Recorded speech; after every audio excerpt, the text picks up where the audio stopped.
7 presiden Indonesia yang kental dengan hal gaib atau mistis. Pertama, Presiden Soekarno jangan ditanyakan lagi tentang kesaktian presiden pertama Indonesia. Presiden yang mampu menaklukkan Nusantara dengan menyatukan kerajaan-kerajaan Nusantara menjadi satu bangsa satu tanah air Indonesia. Selain kemampuan intelektualnya yang tajam, Presiden Soekarno sangat kental dengan hal gaib. Kesuksesannya menaklukkan Nusantara dari keanekaragaman, kerajaan yang saling memperebutkan kekuasaan, dan menyingkirkan para penjajah yang memanfaatkan terjadinya perang saudara yang banyak terjadi di Nusantara. Tidak lepas dari pengaruh gaib yang Soekarno pelajari.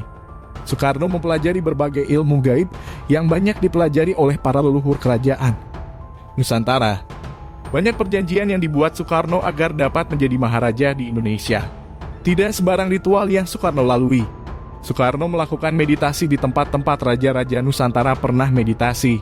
Napatilas, di mana saja para raja dan tokoh besar pernah melakukan meditasi atau tapa.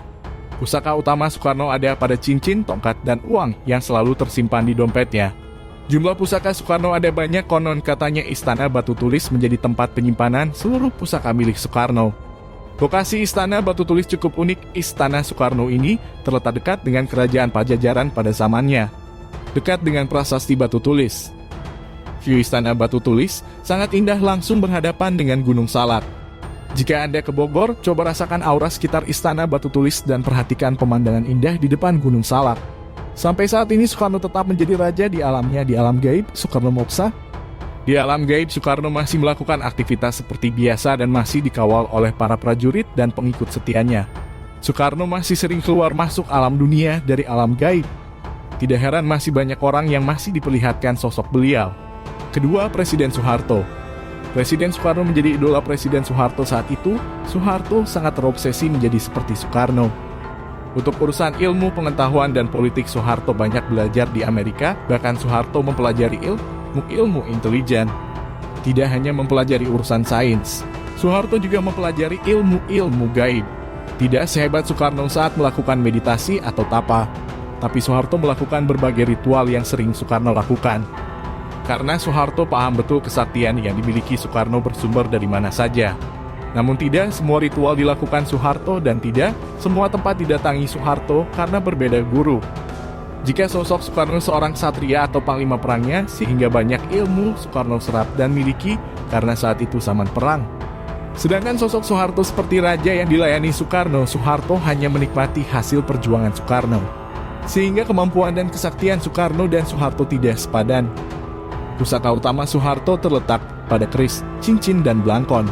Jika Soekarno tidak hanya melakukan perjanjian dengan makhluk gaib, tapi Soekarno mampu melampaui makhluk gaib yang memberikan akses ke alam gaib. Jadi dia bisa lebih hebat dari makhluk gaib yang mengajarinya. Jika Soeharto hanya sebatas melakukan perjanjian, karena terlalu sibuk dengan menikmati duniawi dan keluarganya. Oleh karena itu di alam gaib Soeharto tidak seberuntung Soekarno. Soekarno pindah ke alam gaib, masih jadi raja dan dilayani. Soeharto sebaliknya. Ketiga, Presiden Habibie.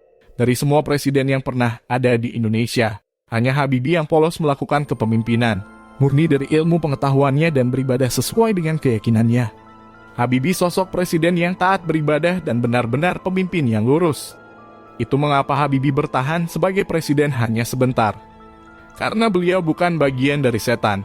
Perlu diketahui, pusat pemerintahan sebuah negara didominasi oleh lingkaran setan, penuh tipu daya, haus kekuasaan dan keserakahan.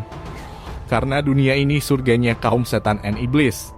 Keempat, Presiden Abdurrahman Wahid atau dikenal dengan Gus Dur. Presiden Gus Dur hampir sama dengan Presiden Habibie, tetapi kebalikannya.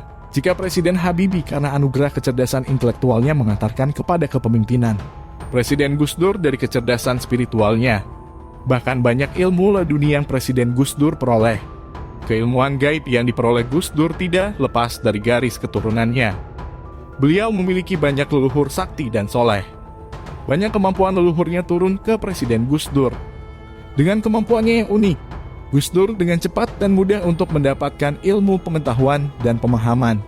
Seperti yang Dewa Cerita kita katakan, Gus Dur tidak akan cocok dengan pusat lingkaran setan yang ada di pemerintah Indonesia. Oleh karena itu hanya sebentar masa kepemimpinan Gus Dur bisa lebih lama dari Habibie karena keilmuan gaibnya. Kelima, Megawati Soekarno Putri, sudah jelas ya, buah tidak jauh dari pohonnya. Sama seperti bapaknya, Ibu Mega juga banyak mencari dan mempelajari ilmu gaib. Keluarga Soekarno sampai cicitnya sangat kental dengan dunia mistis. Mungkin jika Ibu Megawati seorang pria, seluruh kemampuan Soekarno akan turun kepada dirinya atau mungkin lebih hebat dari Soekarno. Karena Megawati banyak mendapatkan akses ilmu pengetahuan lebih terbuka dari zaman bapaknya, selain itu Soekarno tahu bagaimana mempelajari ilmu gaib. Sayangnya Megawati tidak sekuat sosok pria untuk menangkap seluruh ilmu yang dimiliki bapaknya Soekarno. Salah satu penasihat spiritual keluarga Megawati atau untuk partainya seorang dalang wayang di daerah Jawa Tengah. Untuk pusaka yang dimiliki didapat dari Soekarno.